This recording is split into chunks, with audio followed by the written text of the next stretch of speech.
Today I start my project, which will consist of me trying to work my way up the various personalities on chess.com. If I'm going to start from the bottom, it would mean that I have to take out around 140 chess playing programs. And I will attempt this feat. The first, I guess, these first few, well, at least a very big chunk of these initial personalities will consist of me just taking some chess programs to school. Because if you do not know, I am a chess master, and it's going to take a while before any of these chess programs can keep up with me. Now, at some point, I'm going to be facing 2600s, and that will take some time to get a dub over. But the goal is simply get a win and move on. And do that until I get through all of the personalities. All right, as you can see, we're going to start from the bottom. And as you can see, there's already some people that I've taken out. They're not very advanced. They're beginners. But we're going to start from the bottom, and we're going to work our way to the top. There should be, I just counted this a bit ago, and there should be about 158 personalities. So this is going to take a long time. We're going to start with Martin. Don't know much about him, but we are going to make this a challenge, and we're going to make it random as well. So there's no level of, oh, Martin, you can make an excuse of losing this game because James always gets to play with the white pieces. Nope, it will be random, and I will attempt to play him to the best of my abilities. All right, now, the goal is to play combative, because at a rating, or with someone at a rating of 260, if you make the game complicated, their precise calculations might be very, very sporadic. So instead of playing a solid game like e6 or e5, I'm going to go with something that is very complicated, dynamic. We're going to go with pawn to c5. Now he looks like he's about to play the closed Sicilian. So we're going to go mainline with knight to c6. Now he looks like he's about to bounce back into an open Sicilian if he plays d4. So I would prefer to play the Taimanov. Now he's deliberately holding off the move pawn to d4, so I could either play queen to c7 or a6 to stop knight to b5. But if I can play queen to c7 and he plays knight to b5 and I can move back to b8, I would be saving some time. Bishop b5 is wasteful. But maybe the purpose is to take on c6, queen takes on c6, and then play the move pawn to e5, which is useful.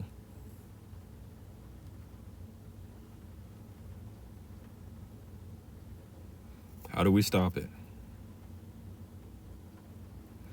I could play pawn to d6, but I feel like that is inefficient. So what I'm going to do is play the move knight to f6. If he takes on c6, I take back with queen, and then e5, I'll meet it with knight to d5.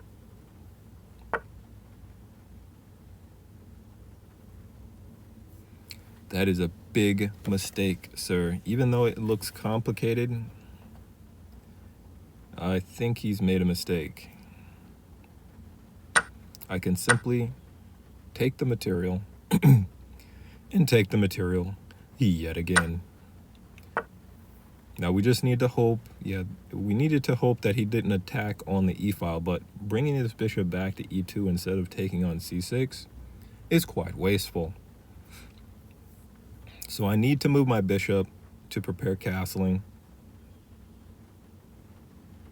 I can also take a shot at his bishop with knight to f4, but I think the biggest negative in my position is the fact that my king is stuck out on an open file, so I cannot waste any time. I think we should go with bishop e7. d6, not such a good idea, because we might want to play d5 at some point. Oh my goodness, what's this guy up to? If he plays knight to g1, it's likely he wants to develop his bishop to the f3 square.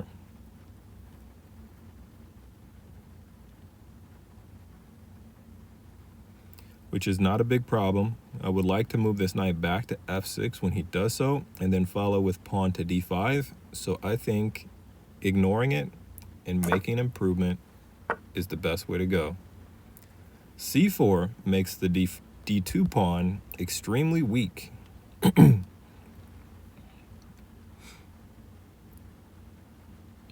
And I can solve my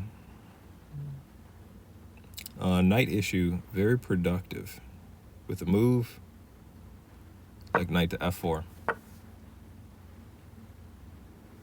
I could place him in check with bishop to g or knight to g2, but after king f1, my bishop or my knight is trapped.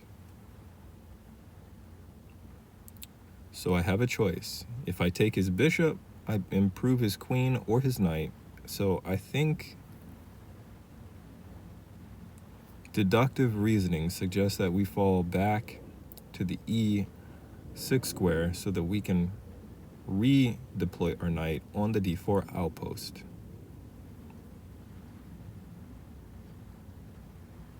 Or possibly we do take. If we take, it does develop his piece, but we do have the bishop pair, and that is worthy. Our knight can already come to the d4 outpost if necessary. So I think the best course of action is taking that bishop off the board and making use of the extra move.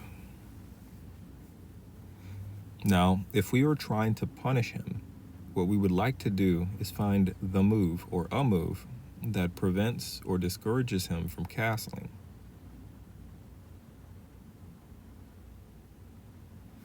I was trying to see if d5 would work. Like if he takes, I play knight to b4 to recover the pawn,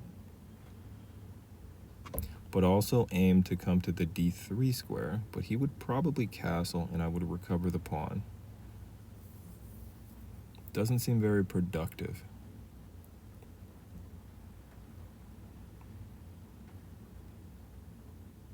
Let's make a safe bet.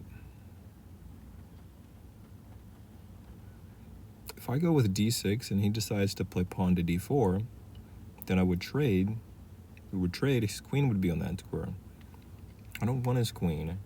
I don't want him any better developed than he is already. So I'm going to go with the move bishop to f6, which stops d4, improves the bishop, and also prevents black from developing, or white from developing his queen side. The only flaw to this is if he can grab this here d5 square.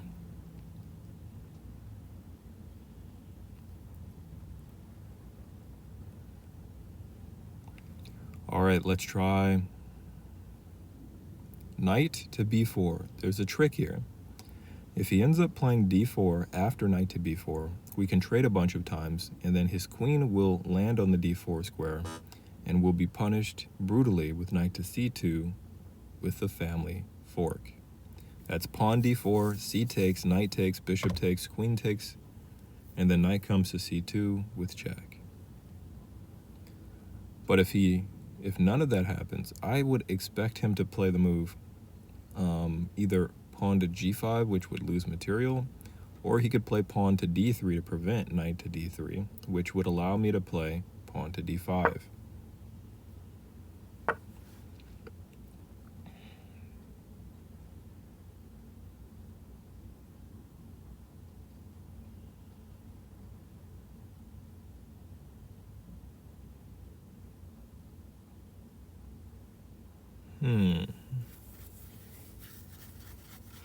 Let's start.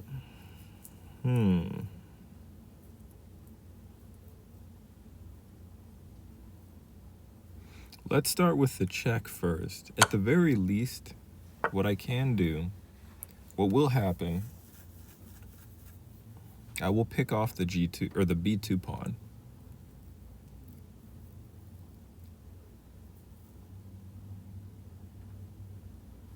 But best case scenario is I can keep attacking him, because currently my knight is way better than his bishop.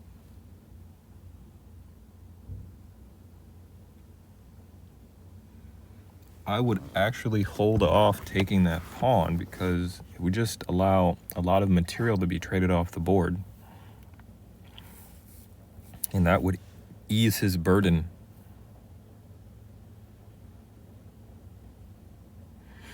I think the best plan is trading when the position demands it, and it doesn't demand it quite yet. So I think I'm going to go with pawn to d5. Okay. Now that will force some action. He's trying to unleash a pawn storm on my king side. So best move would be trade.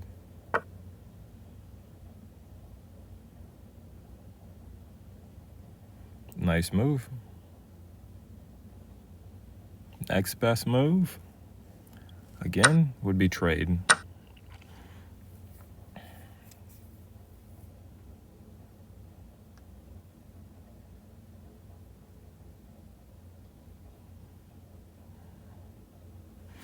Now, I would prefer to place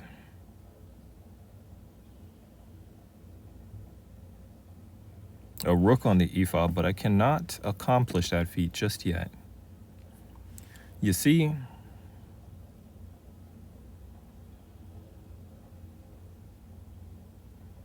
I don't want to get back rank checkmated.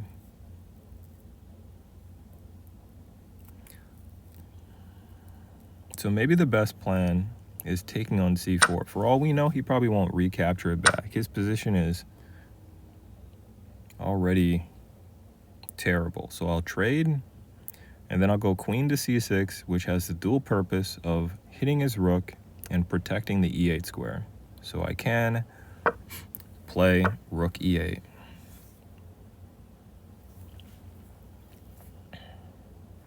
And now I know he wants to play rook to e3, so I can stop this with rook e8. Rook e3, rook takes, and then takes on h4. Yeah, I think that's the best course. Otherwise, I was thinking of stopping that with bishop d4. But if I play the move bishop d4, this doesn't add any substantial value to my position. Rook e8. The value is undeniable. I believe he loses a pawn after takes on f3 and takes on g4. And we want to avoid giving him anything. So best course of action, I could allow him to take on b7, then play h4 and rook to e2. Whoa, this is interesting. If I take on h4, he plays rook takes on b7. If I play bishop f3, this hits the rook and threatens checkmate. That will be played. And now we'll quickly involve more material. Not sure where the best place is for my rook, but we'll involve more material. We'll go rook e2 and try and take the other rook to the b4 square, or the d1 square.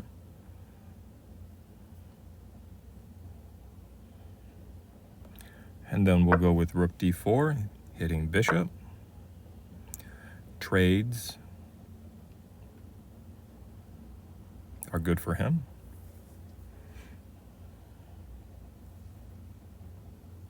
They're good for me too. So you know what?